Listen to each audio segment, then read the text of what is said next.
हरे Krishna. Shrimad Bhagavatam canto 10 chapter 14 श्लोक number 26। अज्ञानसंज्ञो भवबन्धमोक्षो द्यौनामनन्योस्तारितज्ञभावात् अजस्त्रचित्यात्मनि केवलिपरे विचार्यमाणे तरणाविवाहने अज्ञानसंज्ञो भवबन्धमोक्षो द्यौनामनन्योस्तदृतज्ञभावात् अजस्त्रचित्यात्मनि केवलिपरे विचार्यमाणे तरणाविवाहने। अनुवाद। श्रील प्रभुपाद की जय। भवबंधन तथा मोक्ष दोनों ही अज्ञान की अभिव्यक्तियां हैं। सच्चे ज्ञान की सीमा के बाहर होने के कारण इन दोनों का अस्तित्व मिट जाता है। जब मनुष्य ठीक से यह समझ लेता है कि शुद्ध आत्मा पदार्थ से भिन्न है और सदैव पूर्णतया चेतन है, उस समय बंधन तथा मोक्ष का कोई महत्व नहीं रहता। जिस तरह सूर्य के परिप्रेक्ष्य में दिन तथा रात का कोई महत्व नहीं रहता। तो भवबंधन और मोक्ष दोनों को ही अज्ञान की अभिव्यक्तियाँ बताई है ब्रह्मा जी ने। इसलिए जो भगवान के शुद्धतम भक्त हैं वो इवन मुक्ति की भी कामना नहीं करते। भगवान कृष्ण के शुद्ध भक्ति में मोक्ष भी लघु हो जाता है, क्योंकि कृष्ण से जब भक्त प्रेम करते हैं तो मुक्ति उनके पीछे, सिद्धियाँ मुक्ति उनके पीछे पीछे ही भागते हैं, क्योंकि वो मुक्ति से भी कई बढ़कर है कृष्ण की सेवा। और जैसे कि सायुज्य मुक्ति है या जो वैष्णव चार मुक्ति भी है वैकुंठ में, तो एक भगवान के कृष्ण भक्त इन पांचों मुक्ति की ही कामना नहीं करते हैं, यहाँ तक कि वैष्णव मुक्ति की भी कामना नहीं करते। वैकुंठ में सबसे उच्चतर प्लैनेट है गोलक वृंदावन, वो वहाँ जाने की इच्छा करते हैं जहाँ उसको कृष्ण का डायरेक्ट सानिध्य प्राप्त हो। तो इसीलिए अज्ञान की अभिव्यक्तियाँ कहाँ हैं। और सच्चा ज्ञान है कृष्ण के बारे में जानना, कैसे आत्मा पदार्थ से भिन्न है, कैसे कृष्ण का अंश है और कैसे कृष्ण की सेवा करना ही हमारा एकमात्र कर्तव्य है, धर्म है। तो फिर जो कोई कृष्ण की शुद्ध भक्ति में रम जाता है उसके लिए बंधन या मोक्ष कोई मायने नहीं रखता है। भले वो भौतिक जगत में हो या आध्यात्मिक जगत में हो, हमेशा भगवान के कृष्ण की सेवा में लगे रहते हैं और कृष्ण सेवा ही उनके लिए जो है परम आनंद का विषय है। जैसे कि सूर्य के अस्तित्व में सूर्य की परिप्रेक्ष्य में दिन या रात का कोई महत्व नहीं रहता है। भवबंधन तो भ्रम है, मोह है, क्योंकि जीवात्मा का भौतिक जगत से कोई वास्तविक संबंध नहीं होता है।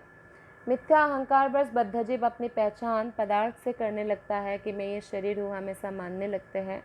इसलिए तथाकथित मोक्ष एक तरह से भ्रम का परित्याग होता है, ना कि वास्तविक बंधन से मुक्ति। तो भी यदि हम भौतिक भ्रम के दुख को वास्तविक माने और इस तरह मोक्ष को दुख से सार्थक मुक्ति मान ले, तो भी वास्तविक आध्यात्मिक जीवन की प्राप्ति की तुलना में भौतिक जगत की अनुपस्थिति नगण्य है। अंततोगत्ता कृष्ण भावनामृत या शुद्ध भगवत प्रेम ही महत्वपूर्ण है, सार्थक है और प्रत्येक जीवात्मा का स्थायी पद है। चूँकि रात्रि का अंधकार सूर्य की अनुपस्थिति के कारण ही होता है, भगवान की भक्ति नहीं है तो इसलिए अज्ञान है। इसलिए सूर्य के भीतर रात्रि का अनुभव नहीं हो सकता है और ना ही रात दिन पृथक पृथक लगेगा। सूर्य तो हमेशा आलोकित रहता है, सूर्यलोक, तो रात दिन का कोई इसमें अलग अलग कंसेप्ट नहीं है। इसी तरह जो शुद्ध जीव है उसके भीतर भौतिक अंधकार नहीं होता, इसलिए ऐसे अंधकार से उसका जो मुक्ति का अनुभव है ऐसा नहीं, वो हमेशा शाश्वत दिव्य आनंद में रहते हैं कृष्ण भावना में। जब बद्धजीव शुद्ध चेतना के इस स्तर को प्राप्त होता है तो भगवत धाम में भगवान की संगति का पात्र बन जाता है, क्योंकि वो हमेशा ही मुक्त ही रहते हैं भौतिक संग दूषणों से। इसलिए श्लोक नंबर 27। त्वामात्मानं परं मत्वा परमात्मानमेव च आत्मा पुनर्बहिर्मृग्य अहोज्ञा जनताज्ञता। अनुवाद: जरा उन अज्ञानी पुरुषों की मूर्खता तो देखिए जो आपको मोह की भिन्न अभिव्यक्ति मानते हैं और अपने को यानी आत्मा को जो कि वास्तव में आप हैं, अन्य कुछ भौतिक शरीर मानते हैं। तो भगवान से ही सबका उत्पत्ति हुआ है, फिर भी वो लोग भगवान से अलग मानते हैं सबको। ऐसे लोगों को मूर्ख कहा गया है। ऐसे मूर्खजन इस निष्कर्ष पर पहुंचते हैं कि परमात्मा की खोज परम पुरुष आपसे बाहर अन्यत्र की जानी चाहिए। ऐसा वो लोग सोचते हैं कि कृष्ण के बाहर कोई खोज होगा शायद, और इस प्रकार हम जो है परमात्मा की खोज कर सकते हैं, जबकि परमात्मा कृष्ण का ही विस्तार है, क्षीरोद कषाय विष्णु, तो वो नहीं जानते हैं। तो ब्रह्मा ऐसे लोगों को मूर्ख बोल रहे हैं। तात्पर्य: ब्रह्मा को बद्ध जीवों की निपट मूर्खता पर आश्चर्य हो रहा है जो कृष्ण के परम आध्यात्मिक शरीर को भौतिक मानते हैं। तो बहुत लोग हैं ऐसे जो भगवान कृष्ण को मनुष्य मानते हैं, भौतिक मानते हैं, तो ब्रह्मा उनको मूर्ख कह रहे हैं। ऐसे लोग भगवान के आध्यात्मिक स्वरूप से अपरिचित रहने के कारण अपने शरीरों को ही स्व मान बैठते हैं और अतएव वे इस निष्कर्ष पर पहुंचते हैं कि आध्यात्मिक सच्चाई को परम पुरुष कृष्ण से बाहर खोजना चाहिए। तो ऐसे सोचते हैं वो लोग कि कृष्ण मनुष्य है, परमात्मा कोई और है, ऐसे, जबकि इतना साफ लिखा है हमारे शास्त्र में। तो कई लोग तो ऐसे होते हैं बिना शास्त्र के ही भगवान के बारे में बोलने लगते हैं, शास्त्र की मदद के बिना और अपने कल्पना से। तो हमें कभी ऐसे लोगों के संगति नहीं करनी चाहिए, क्योंकि शास्त्र से ही हम भगवान को जान सकते हैं। जैसे आप कोई भी स्पेशल सब्जेक्ट के बुक से ही स्पेशल सब्जेक्ट को समझ सकते हैं ना, तो भगवान के विषय में समझने के लिए भी हमें शास्त्र का अध्ययन करना पड़ता है। तो कभी कभी ऐसे मूर्खजन कृष्ण को उन अनेक जीवों में एक सा मान बैठते हैं, और दुर्भाग्यवश ऐसे ज्ञानी ना तो भगवान के मुख से सुनना चाहते हैं। कुछ लोग ऐसे अपने आप को जो है ज्ञानी समझते हैं, वो भगवान कृष्ण के बारे में सुनना ही नहीं चाहते हैं। और जबकि ब्रह्मा जी जो है परम प्रमाण है, फिर भी ब्रह्मा से भी नहीं सुनना चाहते। ब्रह्मा तो स्वयं कह रहे हैं ना इस अध्याय में, 14वां अध्याय में, चूँकि वे मनमाने ढंग से पुरुष की कल्पना करते हैं, मनमाने ढंग से भक्ति करते हैं, शास्त्रों के अनुसार भक्ति नहीं करते। अच्छा मेरे मन में ये आया, मैं ऐसे करता, अच्छा मुझे ये स्वप्न आया, मुझे शायद ऐसे करना है। कोई गुरु धारण नहीं करते हैं प्रामाणिक गुरु, और अतएव अंततः भ्रम का ही वो साथ जीते हैं और ज्ञान ही उनके हाथ लगता है, जिसे वो जीवन का रहस्य बताते हैं। और इस प्रकार वो भगवान को कभी नहीं जान पाते और इस प्रकार उनका मनुष्य जीवन निकल जाता है। तो इसलिए भागवत पढ़ना चाहिए, भागवत का शरण ग्रहण करना चाहिए, तो हमें पता चलता है कि सत्य क्या है और असत्य क्या है। तो हम जो है डट कर जो है माया को हटाने का कार्य कर सकते हैं। कृष्ण का शरण ग्रहण करेंगे, सूर्य के पास जाएंगे तो अंधकार नहीं होता, वैसे कृष्ण के शरण में रहेंगे तो माया नहीं होगा। 28वां श्लोका है: अंतर्भवेनन्तभवन्तमेव ह्यतत्यजन्तो मृगयन्ति सन्तः असन्तमप्यन्त्यहिमन्तरेण सन्तं गुणं तं किमुयन्ति सन्तः। ब्रह्मा जी कहते हैं कृष्ण को, हे अनंत भगवान, संतजन आपसे भिन्न हर वस्तु का तिरस्कार करते हुए अपने ही शरीर के भीतर आपको खोज निकालते हैं। निस्संदेह विभेद करने वाले व्यक्ति भला किस तरह अपने समक्ष पड़ी हुई रस्सी को, असली प्रकृति को जान सकते हैं, जब तक वे इस भ्रम का निराकरण नहीं कर लेते हैं कि ये सर्प है। तो आप देखिए, जो संत व्यक्ति है, भगवत भक्त है, जो भगवान के भक्ति में प्रतिकूल है, सभी वस्तुओं को तिरस्कार कर देते हैं और अपने शरीर के भीतर, क्योंकि शरीर के भीतर ही, इस शरीर के भीतर ही आत्मा है और परमात्मा है, हृदय में बैठे हुए हैं भगवान, तो उनको खोज निकालते हैं। तो आपको मालूम है कि एक बार जब तुलसीदास जब बहुत बाढ़ में अपने पत्नी के जो मायका पहुँचे थे, तो उन्होंने गलती से सांप को रस्सी बांधकर चढ़ गए थे ना दीवार में। तो ऐसा होता है कई बार। तो भ्रम हो जाता है, सांप को रस्सी मान बैठते हैं, रस्सी को सांप मान बैठते हैं। तो इस भ्रम का निराकरण, ये तो एक उदाहरण है, लेकिन ये जो भ्रम है कि अनंत भगवान को भगवान ना मान के जो असत जगत है उसको सर्वस्व मान बैठे हैं, ये जो भ्रम है, इसका निराकरण कैसे हो सकता है जब तक हम भगवान के शरण ग्रहण नहीं करेंगे। कोई तर्क कर सकता है कि मनुष्य को चाहिए कि आत्म साक्षात्कार का अनुशीलन करने के साथ साथ भौतिक शरीर के इंद्रिय तृप्ति में भी लगा रहो, भौतिक शरीर का भी जो इंद्रिय तृप्ति है, सेंस ग्रेटिफिकेशन है, उसमें लगे रहो।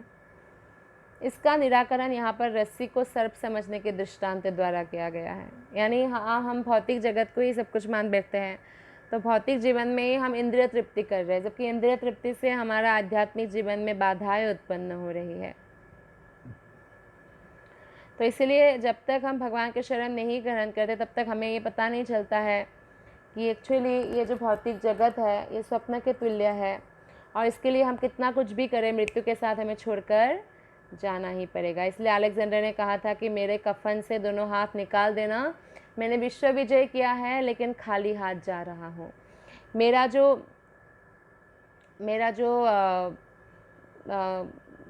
मेरा बॉक्स है जो डेड बॉडी जो कैरी करते हैं, उसको भी डॉक्टर से उठवाने के लिए बोला था कि इतने अच्छे अच्छे डॉक्टर, बेस्ट डॉक्टर होने के बाद भी मुझे बचा नहीं पाए बीमारी से।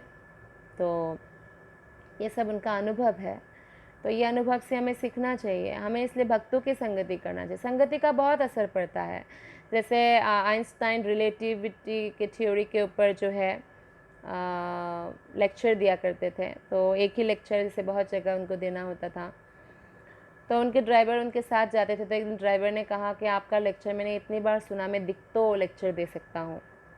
तो आइंस्टाइन ने कहा ठीक है, नेक्स्ट टाइम जब जाएंगे तो आप ही लेक्चर देना। तो आज की तरह तो फेसबुक और यूट्यूब और हमेशा कैमरा तो नहीं होता था ना, तो नहीं पहचानते थे। तो ड्राइवर के सीट में आइंस्टाइन जी बैठ गए और पीछे ड्राइवर बैठ गए आइंस्टाइन बनकर। तो दिखतो उन्होंने लेक्चर दे दिया, और उसके बाद जो है उनको अब लेक्चर तो दे दिया क्योंकि लेक्चर इतनी बार सुना है उन्होंने, लेकिन जब प्रश्न वहाँ पे बहुत और भी अच्छे अच्छे साइंटिस्ट लोग बैठे हुए हैं, तो उसमें से किसी ने बहुत ही टफ क्वेश्चंस पूछा जो ड्राइवर को तो नहीं आता ऑब्वियसली। तो ड्राइवर ने वेरी स्मार्ट एंड इंटेलिजेंट, क्योंकि एसोसिएशन आइंस्टाइन का है, तो बोलते हैं अरे इतना आसान क्वेश्चन पूछा आपने, ये इसका आंसर तो मेरा ड्राइवर ही दे सकता है। आइंस्टाइन जो ड्राइवर बन के गए थे वहाँ पे, तो बोला यस ड्राइवर प्लीज़ आंसर, आप आंसर दीजिए। तो फिर इस प्रकार वो जो भी सिचुएशन था वो हैंडल किया। तो हम देख सकते हैं कि संगति का कितना बड़ा असर होता है। तो इस प्रकार अगर हम गलत संगति में पड़ते हैं तो गलत गुणों का हम जो है गलत गुणों को हम धारण करते हैं और इससे हमें ही परेशानी होती है।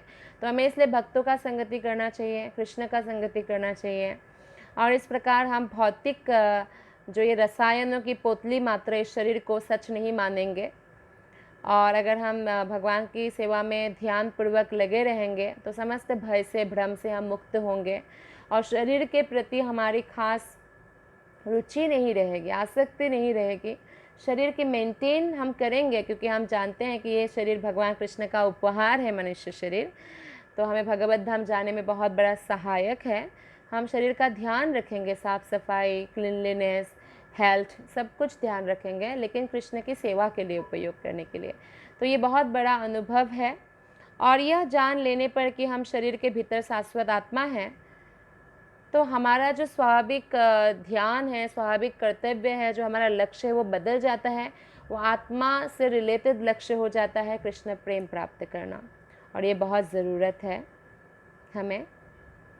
जो लोग संत स्वभाव के तथा बुद्धिमान हैं वे सदैव आध्यात्मिक ज्ञान अर्थात कृष्ण भावनामृत का अनुशीलन करते हैं, क्योंकि वो शरीर को खुद नहीं मानते, गलत पहचान नहीं करते। जैसे रस्सी को सांप नहीं मानते हैं या सांप को रस्सी नहीं मानते हैं, है ना। तो वो गलत पहचान ना करके हमें क्या पहचान करना है, हम आत्मा हैं, ये शरीर है, भगवान की सेवा में लगाना है, क्योंकि ये शरीर हमें एक दिन छोड़ना है। हमने जो यश कमाया है, धन कमाया है, सब वेस्ट हो जाएगा, लेकिन भगवत भक्ति हमारे साथ जाएगा, भगवत धाम हम जा सकते हैं।